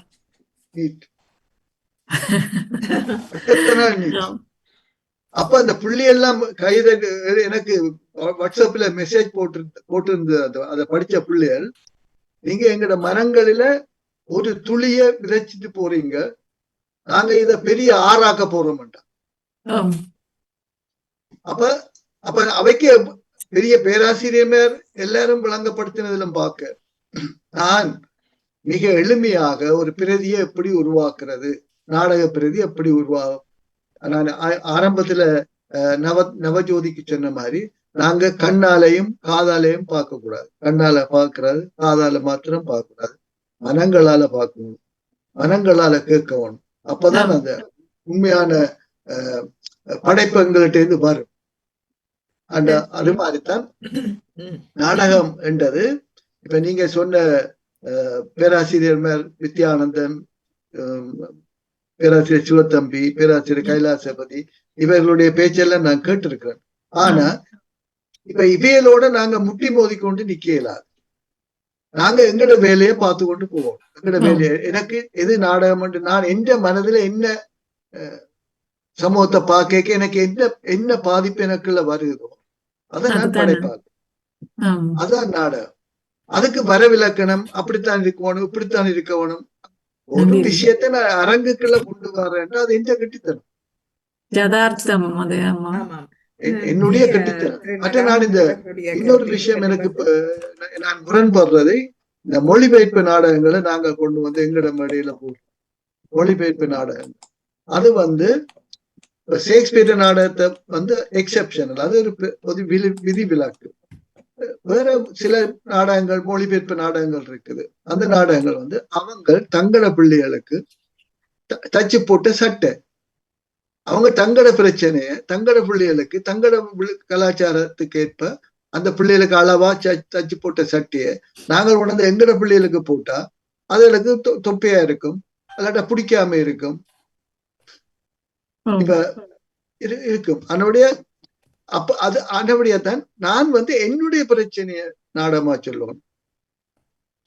எங்கள்கிட்ட என்ன பிரச்சனை, எங்கட சமகால பிரச்சனைகள் என்ன, அதைத்தான் நான் நாடக படைப்பாக்குவோம். இப்ப அப்படியான பிரதிகளை நாங்க உருவாக்க. ஆனா பல்கலைக்கழக மட்டங்கள்ல தமிழ்நாட்டில எல்லாம் இப்ப நல்ல நாடகங்கள் செய்ய முடியாம இருக்கிறேன். அங்க அரசாங்கம், அப்படிப்பட்ட அரசு அவைக்கு தலையடிய கொடுக்கும். அவை தங்களோட பிரச்சனை. இப்ப உதாரணமாக தஞ்சாவூர்ல நடந்த அந்த பாலியல் வன்முறையை வச்சு ஒரு நாடகம் போடையில மாத்த தமிழ்நாட்டுல போட முடியாது. ம். ம். அப்ப அவங்க என்ன செய்யறாங்க? அவங்க மொழிபெயர்ப்பு நாடகங்களை தான் போட்டு கொண்டு இருக்காங்க தமிழ்நாட்டுல. நன்றி நன்றிங்க. இன்னும் நிறைய கதைக்கலாம் ஆன நேரங்கள் தான் நேரம் காணாது ஓ, போல ஓ. இருக்கிறது. மிக நடாம சிறப்பு உங்களுடைய படைப்புகள். உங்களது எண்ணங்கள் நிறைவேற நீங்கள் நீண்ட காலம் ஆரோக்கியமாக வாழ இறை அருள் புரிய வேண்டும் என்று கேட்டுக்கொண்டு விடைபெறுகிறேன். நன்றி, வணக்கம். நன்றி உங்களுக்கு நவயோதிகா. வாழ்க வளமுடன். நன்றி. சில வினாடிகள் வந்தாலும் மிக அருமையாக கருத்துக்களை எனக்கு பேசினீங்க. உங்களுக்கும் என்னுடைய மனமார்ந்த நன்றி. இது பெரிய விஷயம். இது ஒரு மணித்தியாலத்துக்குள்ள பேச முடியாது. ஆமாம், திரு நடாமோகன் அவரும் இப்ப கதைக்க முடியாத ஒரு சூழ்நிலையில எஃப்எம்குள்ள போறாருன்னு சொல்லி இப்ப எனக்கு போட்டிருக்கிறார். நாங்களே நிறைவு செய்ய வேண்டி இருக்கிறது. ராஜினி அவர்கள் இருக்கிறாரு. நவயோதிகா. வணக்கம். வணக்கம். வணக்கம். ஜெர்மனில இருந்து ராஜினி அல்போன்ஸ் அதிபர் அவர்களுக்கும் நவஜோதி அவர்களுக்கும் பல்கலை வித்தகர்னு சொல்லலாம் போல இருக்குது. ஐயோ, அப்படியெல்லாம் சொல்ல வித்தகர். ஆனா வெரி சிம்பிளா சொல்றேன். எவ்வளவு கதைகள் சொல்லி போட்டாரு. அரியநாயம் அவர்களுக்கும் வணக்கத்தை கூறிக்கொண்டு கேட்டுக்கொண்டிருந்தேன். சிறப்பா இந்த நீங்க சொன்ன மாதிரி நான் முதல் குணபாலன் என்றுதான் நினைச்சு கொண்டிருந்தேன். ஆனா அவர் எனக்கு அந்த பார்த்த மாதிரியில அவர் நாடகங்கள்ல இருக்கிறாரு தானே. அப்ப அவரை போலையும் இல்லை நீங்க. நான் கூட பேர் கேள்விப்பட்ட மாதிரி நீங்க அங்கத்திய கதைகளை சொல்லி கொண்டிருக்கீங்க. உண்மையிலேயே சிறப்பா இருந்த தண்ணி டேங்க்ல அந்த தண்ணி இருக்கிற கூட கதையும் பூசைக்கு வர்றதும் உண்மையிலேயே ஊர்ல இருந்த மாதிரி நல்ல சந்தோஷமா இருந்தேன். நான் முழுக்கதான் கேட்டுக்கொண்டே இருந்தேன். நானும் அங்க அந்த கோயிலுக்கு அங்க அடுத்த கோயில் கொய்யா தோட்டம் தானே. அப்ப இந்த கோயில நீங்க சொல்றது நடந்தது, அந்த தண்ணிக்கு சண்டை பிடிக்கிறது, கோயிலுக்கு வந்துட்டாங்க போறது எல்லாம் இந்த பழைய கதைகள். அந்த எல்லாரையும் எனக்கு அதிகமா நீங்க சொல்லிக்க எல்லாரையும் தெரியும் கூடுதலா. கேட்டுக்கொண்டிருந்தேன். சிறப்பா இருந்தது. ஜெர்மனியில வந்து நான் கணக்கு 2-3 நாடகங்கள் செய்திருக்கிறோம். கலை விழாக்கள், தேசிய கலை மாலை. நான் இருக்கிற இடம் ஒரு சிறிய நகரம் மாதிரி. அப்ப எங்க இடத்துல இருந்து கொஞ்சம் எல்லாத்துக்கும் போறது கஷ்டம். அதெல்லாம் இப்ப இவருக்கு கார் ஓடையில அதண்டபடியா அதெல்லாம் கொஞ்சம் குறைவு. ஆனா அந்த இதுகள்ல நீங்க கூடுதலா அந்த பிரான்ஸ்ல இவியலோட சேர்ந்து நடிச்ச இதுகள் எல்லாம் பார்த்துருக்கிறோம் கூடுதலா அந்த நாடகங்கள். நான் கொஞ்சம் நடிக்கிறது குறைவு. நான் நாடகம் இலங்கையில நடிச்சிருக்கிறேன். நான் அப்புறம் இங்க வந்து ஒரு நாடகம் நடிக்கிறேன் 86. திருப்பாடுகள்லயும் பங்கு பெற்றினீங்களா? அந்த காட்சி அந்த சிறுவங்க திருப்பாடுகளும் காட்சி நான் எழுதி இயக்கி இருக்கிறேன். உயிர்ப்பு 2000 சொல்லி பரிசீல செய்திருக்கேன். உயிர்ப்பு இங்கேயும் பரிசீலையும் செய்திருக்கணுமோ? இங்க மற்ற ஜெர்மன்லயும் செய்திருக்கணும். பெரியவளுக்கு நாங்கள் போறது அப்படி பாக்க ஒரு சந்தோஷமா இருக்கும். அந்த மேல் மேடையில கோயிலுக்கு முன்னால இப்ப மேடையில தானே செய்யறவை. நீங்க சின்ன பிள்ளையா இருந்திருப்பீங்க. நீங்க அந்த ஆண்ட சொல்லிக்க எங்கட அண்ணனை விட கொஞ்சம் வேறையாப்ப நானும் சும்மா கணக்கு பார்த்தேன். நீங்க 3ஆம் வகுப்புன்னு சொல்லிக்க இத்தனை 80 வயசு இல்ல அந்த கணக்குக்கு நான் பாக்க அப்படித்தான் நினைச்சேன். நீங்க இவ்வளவு அந்த உங்களை பிறந்த நாள் வாழ்த்துக்கள், பிந்திய பிறந்த நாள் வாழ்த்துக்களை கூறுகின்றோம். கொண்டு வந்த நவஜோதி அவர்களுக்கும் நன்றியை கூறி மீண்டும் ஒரு நாளைக்கு சந்திப்போம். ஆமா ஆமா ஆமா. நானும் அதை கொய்யாத ஜீவா போல்ட அவையோட வீட்டுல நாங்களும் இருந்தது. இவர் திலநாயகமா? போல் திலநாயகம் இல்ல இல்ல இல்ல, அவர் இல்ல. ஜீவா போலன் அவர். அந்த ஒரு போல் இருந்துட்டாரல்ல அவர். அந்த ரிச் கஃபே காஃபி பார் எல்லாம் வச்சிருந்தார். அவர் மது மூத்தண்ணன் மகேந்திரா போல். அவர் அண்ணனுக்கு நடிக்க நான் கைப்பாசுக்கு நடிச்சேன். நீங்க கைப்பாஸ். ஆனா ஜனம் அவர் கைப்பாஸ். அவர் வந்து திருமலைக்கலா மன்றத்துல செய்தவர். இங்க தனியா ஆசன கோயில்ல நீங்க செய்யக்கையும் அவர் என்ன அந்த மகேந்திரன் இதுல அன்னாசுக்கு நடிச்சவரா? அவர் நடிச்சவர், நான் கைப்பாசுக்கு நடிச்சேன். நான் தான் அந்த நாடகம் பழக்கினேன். ஏனண்டா நாங்கள் பாக்க அவர் ஜனம் அவர் வந்து அவர் உங்களுக்கு மச்சான் முறை அத்தட்ட தம்பி. அப்ப அவர் வந்து கைப்பாசுக்கு நடிக்கிறது, மகேன்னா அன்னாசுக்கு நடிக்கிறது. அது வந்து சௌரிமுத்துன்ற விஷம் பிள்ளையில நடிச்சிருப்பாரு ஜனமன்ன ஓ ஓ ஓ, இது ஜனமன்ன என்னுடைய நான் ஃபாதர் பொன்னையா தெரியுமா சுவாமி ஓ ஃபாதர் பொன்னையா தெரியும் எனக்கு அவரை அவர் தெரியும். அவர் இருக்கேக்க நாங்க இப்ப ஆசன கோவில்ல பெருசா செய்து நாங்கள் அதுலதான் நான் கைப்பாசா நடிச்சது. அவர் சரியா அவற்ற வெள்ளைக்கும் அவருக்கு தாடியையும் வச்சோம்னா மயனா வந்து சரியா அன்னாஸ் மாதிரி தான். அவர் கெதியில போயிட்டான். சரியான கவலை அதுதான். எல்லாரும் மாதிரி அவ குடும்பம் வந்து ஆஸ்திரேலியால இருக்கணும். அதே மாதிரி ஜனம் அவர்களுக்கும் அப்படிதான் கொஞ்ச காலம் கண் தெரியாமல் தான் இருந்து இறந்தவர். இல்லாட்ட வரணும் கஷ்டம்தான். மகன் அவர் மூத்தவர், இவர் வந்து 5வது ஜீவா போல் ஃபாதர், 10வது மேமில் போல் இப்ப ஃபாதர். அவர் நாங்கள் கிளிநொச்சி பக்கம் தெரியும். நான் போல் விட்ட வாரனார் அடிக்கடி. ஒரே அவேட வீடுதான் பக்கத்துல சின்ன வீடுதான். நாங்களும் அங்க 35 வருஷமா இருந்தது. ஒரே அந்த உண்மையிலேயே அப்படி ஒரு வாழ்க்கை எங்களுக்கு அங்க அப்படியான வாழ்க்கை கிடைக்காது இங்க வந்து. ஓ அது அந்த பூந்தான் ஜோசப் வந்து கூத்து பழக்கிறேன்னா அவரை முத்தத்துல வந்து இருந்துருவேன். நாங்கள் போய் முன்னுக்கு இருந்துருவாங்க கூத்து பழக்க. நான் நவஜோதியிட்ட ஒரு விஷயம் நாட்டுக்கூத்தை பற்றி தனியா கதைக்கிறேன்டா அது ஒரு பெரிய சப்ஜெக்ட். ஆமாம், நாங்கள் ஒரு நாளை கதைக்கலாம். நாட்டுக்கூத்தை பற்றி நான் நாட்டுக்கூத்தை பற்றி தொடவே இல்லை இன்றைக்கு. நாங்கள் கதைப்போம் ராஜினி. நாங்கள் ஏனண்டா நீங்க பூந்தான் ஜோசப் எல்லாம் தொட்டு கதை கேட்கல. எனக்கும் அவரை தெரியும். எந்த வீட்டுல ஜோசப் மாத்திரம் இல்ல, பிரான்சிஸ் ஜனம் மற்றது பூந்தான் ஜோசப் அவர் வந்து மகன் வந்து திருமணம் செய்தது எங்கட பப்படம் மச்சான்.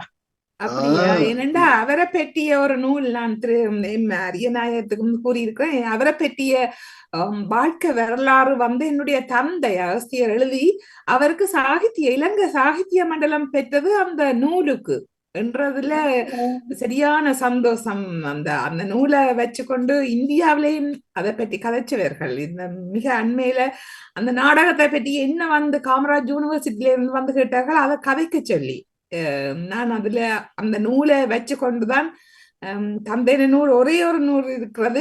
நான் அதையும் வச்சுக்கொண்டு இந்த நாட்டுக்கூத்து கலையை பற்றி நான் கொஞ்சம் கதைக்கலாம். என்ன எங்கடா கோயில கூத்து நடக்க எங்கட அம்மாங்களை சின்னல கூட்டிக்கொண்டு போவோம். நாங்க நெத்திலியா இருப்போம். அவர் அந்த வந்திருக்க மோட அதிரம் வந்து பாஞ்சு கொண்டு அந்த பாட்டோட வந்தாண்டா எல்லாரும் ஒன்றும் இல்லைன்னா. நாங்கள் இன்னும் ஒரு தடவை கட்டாயம் இந்த இது முடிஞ்ச பிறகு எங்களுடைய அரியநாயகம் அவர்களோட கணக்க விஷயங்கள் இருக்கு இந்த ராஜினி. நாங்கள் அவரோட இன்னும் ஒரு தடவை ஒரு ஒரு சம்பாஷணை ஒன்று செய்யலாம் என்று நான் எண்ணுகின்றேன். ஏதாவது ஒரு சப்ஜெக்டுக்குள்ள பேசுவோம். ஏன்னா அதான் நான் சொன்னேன். நான் நூலகம் பவுண்டேஷனுக்கு யாழ்ப்பாணத்தில் உள்ள நூலகம் பவுண்டேஷன்ல ஒரு நாள் நான் இலங்கையை விட்டு வெளிக்கிறதுக்கு முதல் நாள் தான் அங்க போனேன் நான். அப்ப அவங்க உங்களோட வாய்மொழி அறிக்கையை ஒரு சொல்லுங்கன்னு சொல்லி கேட்டாங்க. 4 மணித்தியாலம் என்னுடைய வாய்மொழி அறிக்கை நூலகம் பவுண்டேஷன்ல பதிவில் இருக்கு. ஆனா எனக்கு இன்னும் 4 மணித்தியாலம் தேவையா இருந்தது. எங்களுடைய இந்த தளத்துல நாங்கள் ஒரு நாளை கட்டாயம் செய்வோம் நிச்சயமாக. ஏனென்றால் நாடகம் வந்து ஒரு முக்கியமான விஷயம். நீங்க நல்ல கருத்துக்களையும் அழகாகவும் நீங்கள் இந்த மக்களை அப்படியே கவர்ச்சிப்படுது நாடகம் மாதிரி இந்த சொல்ற விதமும் நல்லா இருக்கு இல்ல. அது வந்து நான் வந்து உணர்வு பூர்வமா கதைக்கிறேன். எனக்கு அதுல அந்த உண்மையான ஈடுபாடு இருக்கிறபடியா அது என்னை அறியாமலே வந்து நான் அதை பற்றி கதைக்கிறேன். நான் எடுத்து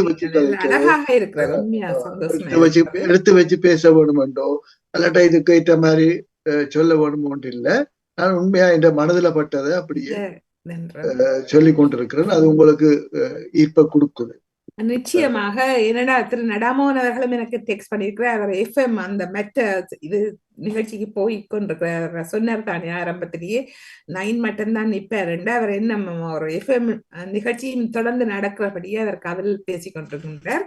அந்த வகையில நாங்கள் எங்களுடைய நிகழ்ச்சியை நாங்கள்லாம் நிறைவு கொண்டு வர வேண்டும். உங்களுடைய இறுதி மொழியோடு நாங்கள் வேறு யாராவது இருக்கிறீர்களா என தெரியவில்லை. இல்ல நன்றி வணக்கமா. நன்றி. ஆமாம், உங்களுடைய இதோட நாங்கள் எங்களுடைய நிகழ்வை நிகழ்ச்சியை நிறைவு கொண்டு வரலாம் நினைக்கின்றேன். 9:17 ஆகிறது. ஆமாம், எங்களுக்கு நேரம் போய் அவ்வளவு தூரத்துல உங்கள்ட்ட இருக்குதான விஷயம். ஆமாம், 17 நிமிஷம் கூடுதலாக எடுத்து விட்டோம். ஆனபடியா உங்களுடைய உங்களுக்கு உண்மையாக மிக மிக மகிழ்ச்சியா இருக்கிறது. நாங்கள் கூறியது போன்று உங்களுக்கு மிகுந்த நன்றியைத்தான் நான் தெரிவிப்பதோடு உங்களுடைய அகவை நானும் உங்களுக்கு நன்றி சொல்ல வேணும் என்றால் என்னுடைய மனதில் இருந்த அந்த ஆதங்கங்களை எல்லாம் இப்ப நான் வெளியிடுறதுக்கு ஒரு வாய்ப்பாக எனக்கு கிடைச்சது. மற்றது நீங்க இது 697வது நிகழ்ச்சி மகரந்தேஸ்வர் 697 நாளைக்கு ஒரு 15 வருஷம் மேல இருக்கும். 2005ஆம் ஆண்டு பெண்கள் சந்திப்போடு இங்க லண்டன்ல ஆரம்பித்த நான் இன்று தொடர்ந்து செய்து கொண்டிருக்கின்றேன். அவர்கள் தான் எனக்கு உண்மையாக உற்சாகம் வந்தவர். இன்றும் தொடர்ந்து செய்வதற்கு மது உறவுகளும் நல்ல உற்சாகந்தார்கள். சாதனை. நான் 697 அப்போது மத்தியானம் இருந்து கணக்கு பார்த்தேன். 697 ஒரு மாசம் 4, ஒரு வருஷத்துக்கு 12 48 அப்படி இருந்தா இத்தனை வருஷமா அதை செய்யறா கண்டு யோசிச்சு போட்டு பெரிய ஆச்சரியமா இருந்தது.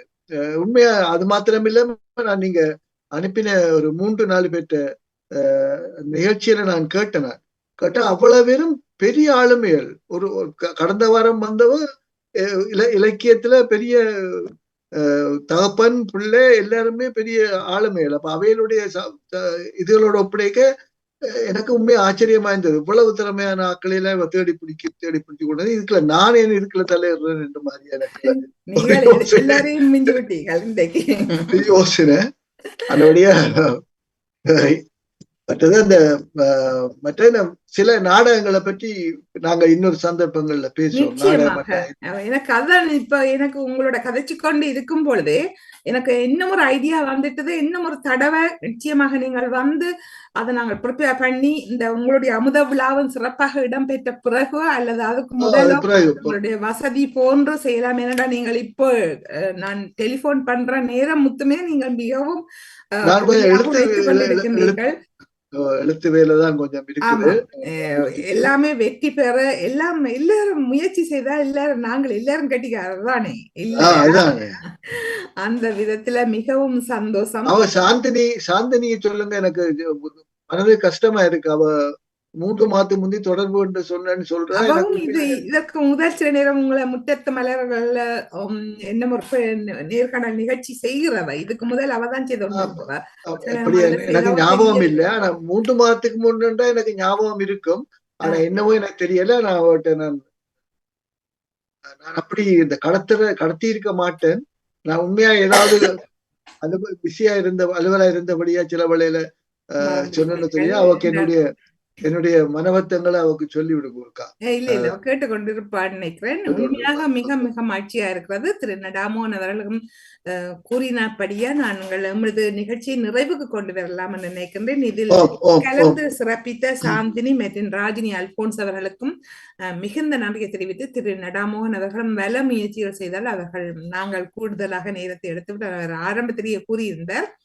பரவாயில்லை இருந்தும் அவருக்கும் எங்களுக்கு மிகவும் உற்சாகம் தருகின்றவர். அவர்களுக்கும் வாணி மோகன் அவர்களுக்கும் மிகுந்த நன்றியை தெரிவித்து நாடக நேசர் அது அந்த நாடக நேசருக்கு உரிய பொருத்தமாகத்தான் நீங்க வச்சிருக்கீங்க. மிக அழகாகவும் மிக கச்சிதமாகவும் மிக அழகா அந்த கருத்துக்களை கூறுகின்ற முறை எல்லோரையும் ஈர்க்கக்கூடிய விதத்தில உங்களுடைய அருமையான கதை சிறப்பாக அமைந்தது. உங்களுடைய அமுத விழாவில் முக்கியமாக உங்கள் குடும்பம் எல்லோருமே எனக்கு தெரிந்தவர்கள். அதை பற்றி நாங்கள் கதைக்க நேரம் கிடைக்கவில்லை. அடுத்த சந்தர்ப்பம் வரும்போது நாங்கள் அதை பற்றி கதைக்கலாம். அந்த விதத்தில் உங்களுடைய அமுத விழாவும் மிகச் சிறப்பாக நடைபெற வேண்டும் என்று மிக அன்போடு வாழ்த்தி எமது உறவுகள் சார்பில் அன்புடன் நன்றி கூறி விடைபெறுகின்றேன். நன்றி. ஒரு வார்த்தை மாத்திரம் சொல்லி விடைபெறேன். அதாவது இந்த நாடகம் தனிப்பட்ட ஒருவருடைய முயற்சி இல்லை. இது ஒரு கூட்டு முயற்சி.